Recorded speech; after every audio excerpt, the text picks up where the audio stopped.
Kalau ada orang yang mengecam Al-Habaib Ba'alawi, maka sesungguhnya dia sudah meruntuhkan Ratib Al-Affaf, Ratib Al-Haddad. Kerjaan siapa ini? Kerjaan komunis. Karena yang benci kepada zuriat Nabi SAW hanya orang yang tidak bertuhan. UAS mengatakan orang yang menolak nasab Ba'alawi adalah komunis, karena orang yang membenci zuriat Nabi adalah komunis. Kita balikan ke UAS. Apa benar Ba'alawi itu zuriat Nabi? Ini yang mesti dipertegas. Wong kenyataannya Ba'alawi itu bukan zuriat Nabi. Jadi kita hari ini bukan dalam rangka menolak zuriat Nabi, tapi kita semua menegaskan Ba'alawi itu terbukti bukan zuriat Nabi. Maka jangan ngaku-ngaku sebagai keturunan Nabi. Lalu UAS mengatakan orang yang menolak Ba'alawi sebagai cucu Nabi justru dengan tuduhan komunis. Apa yang dilakukan UAS ini merupakan pembodohan terhadap umat. Ini pembodohan sebetulnya. Umat itu diberikan ilmu, bukan diindoktrinasi, apalagi diancam. Justru sebetulnya ketika Anda kekeh menyatakan Ba'alawi sebagai keturunan Nabi padahal bukan, itu masalah mendasarnya. Disitulah dosa besarnya. Komunis itu kan menghalalkan segala cara asal tujuan tercapai. Ini kok mirip cara-caranya sedemikian rupa. Tarim ya tarim, ya tarim ya tarim, syailillah syailillah, syailillah syailillah. Khususnya ini nih, apa yang dinyanyikan UAS ini bukan sholawat, saudara. Apa yang dinyanyikan UAS ini sebuah lagu memuji-muji sebuah daerah, yakni di Tarim Hadramaut. Coba Anda lihat di peta Indonesia, ada nggak kampung atau desa atau wilayah di Indonesia ini yang bernama Tarim? Jadi sebetulnya kita hari ini sedang dicekoki melalui sebuah lagu yang diklaim sebagai sebuah sholawat. Tanpa sadar kita sudah memuji-muji bangsa orang lain lalu merendahkan bangsa kita sendiri. Maka saya ingin himbau kepada santri-santri, tim-tim hadrah, jangan lagi melantunkan ya tarim ya tarim. Mending Anda nyanyi lagu Indonesia Tanah Air Beta. Di sana tempat lahir beta, dibuai dibesarkan bunda.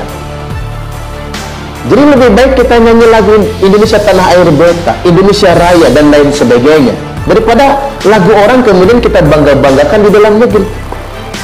Anak laki-laki namanya Isa Ar-Rumi. Isa Ar-Rumi punya anak laki namanya Ahmad bin Isa Al-Muhajir. Kenapa disebut Al-Muhajir? Karena dia pindah dari Irak ke Tarim. Lalu kemudian pindahlah Ahmad bin Isa Al-Muhajir ke Tarim. Lalu dia punya anak laki-laki namanya Ubaidullah. Nah kemudian gaya-gayaan saudara UAS ini, Ustadz Abdul Somad, menyebutkan silsilah Ba'alawi. Itu sebetulnya kuncinya sebetulnya. Nah UAS hari ini bertanggung jawab karena UAS sudah mengisbat Ba'alawi sebagai keturunan Nabi, kemudian sudah menyebutkan Imam Ahmad bin Isa Ar-Rumi. Sekarang kita ingin pertegas, ketika UAS mengatakan Imam Ahmad Al-Muhajir, dia menyatakan Imam Ahmad hijrah ke Yaman. Sekarang UAS harus tunjukkan data, karena itu yang dipertanyakan oleh Kiai Iman. Hadirkan kitab sezaman atau dalam durasi 5 abad yang menyebutkan Imam Ahmad hijrah ke Yaman. Karena data itu nggak ada. Hanya diaku-aku pada abad ke-9 kemudian. Ada 5 abad lamanya kita dihadapkan dengan ruang hampa, ruang kosong, tidak ada satu pun yang menyebutkan Imam Ahmad itu hijrah ke Yaman. Beliau di Basrah. Tiba-tiba di abad ke-9 Hijriah, Ba'alawi mengklaim Imam Ahmad hijrah ke Yaman. Nah ini saya ingin tanya kepada UAS, Anda sebagai ustadz, sebagai penceramah, Anda harus bertanggung jawab. UAS harus hadirkan kitab yang menyatakan Imam Ahmad bin Isa hijrah ke Yaman. Kalau tidak, berarti Anda sengaja memanipulasi iman. Saya ulangi, kalau UAS tidak bisa menunjukkan kitabnya, penjelasan riwayat yang menyatakan Imam Ahmad bin Isa hijrah ke Yaman, hijrah ke Hadramaut, kalau tidak bisa menunjukkan itu, maka UAS terindikasi telah membohongi umat. UAS terindikasi telah memanipulasi umat dan memaksakan sebuah indoktrinasi, memaksa umat untuk percaya Ba'ali merupakan keturunan Nabi. Setiap ustadz mau balik menceramah itu jangan asbun, jangan asal ngomong. Dia harus mempertanggungjawabkan apa yang dia sampaikan. Apalagi Anda sudah mengatakan yang mengkritisi nasab Ba'ali adalah komunis. Tuduhan ini serius loh. Tuduhan komunis itu setara dengan tuduhan kafir. Oke, kita tidak perlu merasa tersungging dengan itu semua, karena kita punya datanya. Hari ini kita sedang menunggu data. Mungkin saudara UAS bisa menunjukkan datanya yang menyatakan Ubaidillah adalah sosok yang benar-benar ada. Termasuk seperti Romo Kiai Haji Miftahul Akhyar yang mengatakan Ubaidillah bin Ahmad itu adalah seorang mujtahid, al-alim al-allamah, seorang ulama besar. Oke, kalau memang dia ulama besar, beliau wafat tahun 383 Hijriah. Mana catatannya? Mana buku nasabnya? Mana catatan, mungkin ada yang meriwayatkan sosok ulama, mana karyanya, mana kitab yang dia tulis. Kita kan berpikirnya sederhana saja sekarang. Ketika Bani Ba'ali mengklaim datuk mereka adalah Ubaidillah yang dinasabkan kepada Ahmad dan seterusnya, yang wafatnya tahun 383 Hijriah. Nah, mana catatan di abad tersebut? Abad keempat Hijriah. Tidak ditemukan di abad 4 Hijriah. Di abad berikutnya, abad 5 Hijriah, naik ke 6 Hijriah, naik ke 7 Hijriah, naik ke 8 Hijriah. Sudah 5 abad lebih ini, tidak ada catatan sama sekali. Oke, siapa yang akan bertanggung jawab ini? Saudara Taufik Assegaf, Ketua Rabitatul Alawiyah, seharus jawab ini. Antum jangan cuma ngaku-ngaku cucu Nabi. Habib Rizik, Bahar bin Smith, harus dijawab ini. Hanif Al-Attas harus menjawab ini semua. Ustadz Abdul Somad, Anda wajib menjawab, karena Anda sudah mendiskreditkan orang yang mengkritisi dengan sebutan komunis. Anda harus jawab ini. Kalau Anda tidak menjawab, berarti Anda hanya bisa mengindoktrinasi saja. Itu namanya pembodohan terhadap umat. Mendoktrin umat tanpa dalil, mendoktrin umat tanpa hujah, itu adalah pembodohan terhadap umat. Ini nggak boleh dibiarkan sebetulnya. Oke, saya ingin mengajak publik untuk berpikir jernih lah. Mulai dari abad pasca abad keempat Hijriah sampai abad ke-9 Hijriah, tidak ada data yang menyebutkan Ubaidillah ini tadi. Dia hijrah ke Yaman, nggak ada datanya. Nama Ubaidillah ini juga nggak ada. Tiba-tiba nama ini baru disebutkan pada abad ke-9 Hijriah oleh Habib Ali bin Abu Bakar As-Sakrat dalam kitab Al-Burqah atau Al-Burqatul Musyiqah, di mana Habib Ali bin Abu Bakar As-Sakran ini baru wafat tahun 895 Hijriah. Bayangkan dari tahun 383 Hijriah ke tahun 895 Hijriah, coba matematika Anda dipakai. 5 abad lebih lamanya. Tidak ada data sama sekali. Ya, saya pakai logika sederhana ini, biar yang awam juga bisa memahaminya. Di tahun ini, di abad ke-21 ini kan tahun 2024, berarti kita nyebutnya abad 21 ini. Kita mengenal di abad 21, kemarin di abad 20, ada seorang yang sangat terkenal, namanya Insinyur Soekarno. Orang tahu dong, beliau adalah bapak proklamator, Presiden Republik Indonesia yang pertama, di urutan pahlawan ditempatkan di nomor 1, dan punya anak. Nama anaknya Megawati, Soekarno Putri, Sukmawati, Rahmawati, Guntur Guru, dan nama-nama mungkin ya inilah yang kita kenal sebagai nama anak Soekarno di abad ke-21 ini. Tiba-tiba 5 abad ke depan, berarti kita ambil tahun 2524 katakanlah. Di tahun 2524, 5 abad ke depan, tiba-tiba ada sebuah keluarga yang membangun pengakuan, kami ini adalah cucunya Soekarno, anak keturunan Soekarno. Lalu orang bertanya, loh kok bisa kalau Anda ini anaknya cucunya Soekarno? Apakah Anda ini adalah duriatnya Megawati, Sukmawati, Guru atau Guntur? Lalu kemudian keluarga ini mengatakan, klan ini mengatakan, kami adalah keturunan dari datuk kami yang bernama Suparman Soekarno Putra. Inilah yang disebut dengan ngaku-ngaku. Kemudian orang bertanya, mana catatannya, mana korannya, mana bukunya, catatan silsilah keluarganya, mana? Nggak bisa menunjukkan. Orang periksa file-file pemberitaan di abad ke-21, abad 22, abad 23, ada abad 24, abad 25, diperiksa semua. Nggak ada. Pengakuan itu baru muncul di abad ke-26. Orang kemudian jadi bingung, mana ini datanya?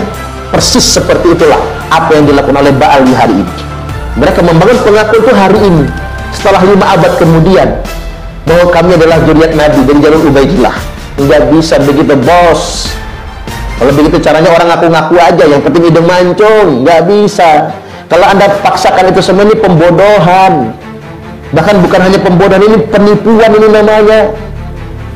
Kemudian yang berikutnya, data terkait dengan catatan kitab nasab ini juga dilengkapi oleh kajian pakar DNA. Pakar DNA memastikan ini sains, ini ilmiah 100%, kita bisa menelusuri jejak asal-usul genetik seseorang. Tiba-tiba kemudian Rabitatul Alawiyah, kemudian Maktab Daimi yang selama ini juga menggunakan tes DNA untuk memastikan keabsahan nasab seseorang, bahkan Rizik Syihab pernah nantang semua yang ngaku-ngaku cucu Nabi wajib tes DNA, kata Rizik Syihab. Tiba-tiba hari ini anti DNA, lalu mengharam-haramkan DNA. Mau tahu nggak apa sebabnya? Coba mau tahu nggak apa sebabnya? Sebab paling utamanya adalah karena mereka sebagian sudah tes DNA dan DNA-nya terbukti G semua, nggak ada yang meleset. Itulah hikmah dan berkahnya mengapa Ba'alwi itu nggak mau menikahkan anak perempuannya kepada laki-laki yang bukan dari golongan mereka. Karena Allah ingin tunjukkan pada akhirnya tidak ada satupun dari keturunan mereka yang genetikanya bermutasi kepada jenis yang lain. Bagi mereka, larangan menikahkan Habibah dengan selain dari klan mereka itu merupakan sebuah keharaman dan tidak kafaah. Bagian dari mereka, bagian dari upaya mereka menjaga nasab. Ternyata justru itulah cara Allah untuk membuktikan kalau mereka semua sebroyok, semua haplogrupnya G, nggak ada yang bermutasi kemana-mana. Jadi Allah betul-betul ingin membongkar semua. Walau dalam bahasa awamnya begini, nih, mengapa mereka tidak mau menikahkan anak perempuan mereka dengan laki-laki di luar klan mereka? Karena Allah ingin tunjukkan, nih, ternyata memang mereka bukan zuriat Nabi Sallallahu Alaihi Wasallam. Kan ada hikmahnya. Selama ini kan kita mikir-mikir, yang apalah gitu ya, Ba'alwi ini kalau perempuan mereka dinikahkan orang ahwal, orang pribumi, apalagi hidungnya pesek misalnya, mereka ngamuk-ngamuk, marah-marah, haram hukumnya, tidak kafaah dan lain sebagainya. Tapi di sisi lain, bahaya juga kalau perempuan mereka bercampur menikah dengan mungkin dengan keturunan Wali Songo, di mana keturunan Wali Songo ini kan punya haplogrup G1, sejalan dengan haplogrup Nabi. Nanti ketika ada keturunan dari mereka ternyata G1, karena gara-gara ngambil garis keturunan Wali Songo, maka mereka bisa membangun klaim, nih, enggak semua Ba'alwi itu G, ada juga yang G1. Tapi hikmahnya mereka melarang perempuan mereka menikah keluar agar haplogrup DNA asalnya terjaga tetap G sepanjang zaman. G itu kan etnis asalnya Yahudi Ashkenazi. Kita nggak mempermasalahkan asal lah. Saya juga mungkin kalau dites DNA dulu mungkin suku apa barangkali kan. Jangan-jangan mungkin ada gen Cinanya saya ini, atau jangan-jangan ada gen Afrikanya barangkali. Yang penting bagi saya, tidak perlu membuli leluhur kita semua. Yang penting adalah ketika kita ditakdirkan hidup hari ini, itu kita syukuri. Hidup hari ini bil iman wal Islam, dengan iman dan Islam, itu kan mesti kita syukuri. Makanya tidak ada persoalan tentang DNA asal kita siapa. Entah saya ini DNA asalnya X, Q, O, entah apalah namanya, saya nggak ngerti, barangkali nggak penting. Tapi hari ini kita sebagai orang yang Allah anugerahi keimanan dan keislaman, ini nikmat yang sungguh luar biasa. Sama buat Ba'alwi juga, memang apa harus ditolak? Kalau memang G, ya sudah G. Yang nggak boleh itu kita ini secara saintifik DNA-nya bukan dari Nabi, kok ngaku-ngaku cucu Nabi? Itu aja masalahnya. Kata kuncinya cuma satu itu. Kalau bukan keturunan Nabi, jangan ngaku keturunan Nabi. Oh Pak Uwas, tolong ajak sahabat-sahabat Anda itu, ajak oleh Anda meneliti. Coba kaji lagi tes DNA itu. Kalau memang D bukan G1, ya sudah, jangan ngaku keturunan Nabi, G. Dosanya di situ soalnya. Saya malah ingin ke depannya biar kita ini nggak latah ngaku keturunan Nabi. Orang yang ngaku anak cucu Nabi disamakan dengan orang yang ngaku Nabi, ngaku Imam Mahdi, bisa dipidanakan dengan pasal penodaan agama. Karena ngapa? Pengakuan akan cucu Nabi tersebut justru dijadikan privilege, hak istimewa, bahkan dijadikan alat kriminal untuk mengeksploitasi umat, untuk ngedawir dan lain sebagainya. Kemudian yang berikutnya, biar dipikir juga oleh kita semua, termasuk oleh saudara Uwas, Ubaidillah itu kan nama yang cacat dalam sejarah. Cacatnya sejak kapan? Cacatnya sejak terbunuhnya Imam Husain bin Ali radhiyallahu anhuma.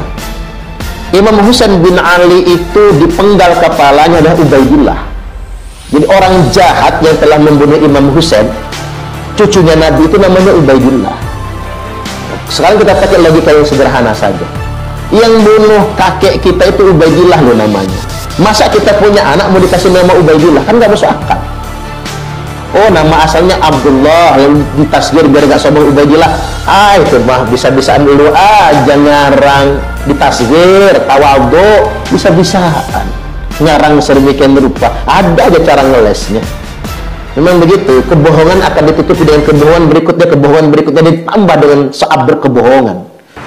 Makanya mereka selalu kalau ceramahnya itu tentang kisah-kisah palsu semua, kisah-kisah khurafat yang dibangun atas dasar kebohongan. Pahlawan nasional, pahlawan republik ini diklaim semua. Apa-apa yang menjadi bagian dari sejarah bangsa diklaim semua. Karena apa? Terbiasa berbohong. Maka semuanya dibangun berdasarkan kebohongan-kebohongan yang berikutnya. Belum lagi kemudian ada sosok fenomenal Ubaidillah bin Ahmad Al-Habib. Makanya identik semua Ubaidillah bin Ahmad Al-Habib. Ini adalah sosok yang menjadikan dinasti Fatimiyah, yang kemudian menjadi sultan dinasti Fatimiyah di Mesir, raja dinasti Fatimiyah. Mengapa orang Mesir kemudian percaya? Karena orang ini ngaku-ngaku cucu Nabi. Jadi cara Ubaidillah bin Ahmad untuk menguasai masyarakat Mesir agar percaya dan tunduk sama dia, dia membangun sebuah dinasti yang mengatasnamakan cucu Nabi, dinasti Fatimiyah, mengatasnamakan putri kesayangan Nabi. Dan orang Mesir percaya kalau mereka ini adalah zuriat Nabi, hingga kemudian terbongkarnya 270 tahun kemudian, terbongkar oleh Sultan Salahuddin Al-Ayyubi. Maka kemudian ditumpas. Ternyata betapa mengejutkannya ketika dibuka filenya, asal usulnya Ubaidillah bin Ahmad ini bukan zuriat Nabi. Etnis asalnya adalah Yahudi. Orang Yahudi yang mengaku-ngaku Islam, lantas kemudian mengaku sebagai cucu Nabi. Dan ingat, 270 tahun lamanya masyarakat Mesir tertipu. Makanya mudah-mudahan nggak selama di Mesir lah hadirnya Kiai Haji Imad bin Usman Al-Bantani di Indonesia hari ini sebagai seorang mujaddid adalah anugerah dari Allah untuk bangsa Indonesia, agar tidak terlalu lama kita semua termanipulasi. Walaupun saya tidak mendahului para masyayikh, tapi karena problematika hari ini adalah nasab, orang-orang yang mengaku cucu Nabi, Kiai Haji Imaduddin Usman Al-Bantani sudah ditakdirkan oleh Allah untuk mencerahkan umat. Innallaha yab'atu lihadil ummati ala ra'si kulli mi'ati sanatin mayyujaddidu laha dinaha. Demi menjaga agama, Allah mengutus untuk setiap 100 tahun orang yang akan mendobrak, melakukan pembaharuan dan perbaikan, mayyujaddidu laha dinaha, yang akan memperbaiki dan memperbaharui agamanya. Mudah-mudahan sosok itu ada pada beliau. Jadi alih-alih hari ini buat para kiai, para ustadz, para mubaligh yang hari ini masih berhusnuzon dengan Mbak Ali sebagai cucu Nabi, jangan menggunakan doktrin-doktrin bodoh untuk mengancam umat dengan tuduhan komunis lah atau apa saja tuduhannya. Jangan. Cerahkan umat, hadirkan data, hadirkan penjelasan, jawab tentang tidak ada nama Ubaidillah selama 5 abad lamanya, dan jawab juga tentang tes DNA yang telah terbukti DNA asalnya G bukan J1. Ini wajib untuk dijawab. Mari kita cerahkan umat, kita cerdaskan umat. Ada yang bertanya sama saya, sampai mana endingnya Ustaz? Kita tidak perlu muluk-muluk, kita sampai sama-sama menyadari kalau kita adalah sama umat Nabi juga. Kemuliaan bukan karena nasab. Inna akramakum indallahi atqakum, sesungguhnya yang paling mulia di antara kalian semua di sisi Allah adalah orang yang bertakwa.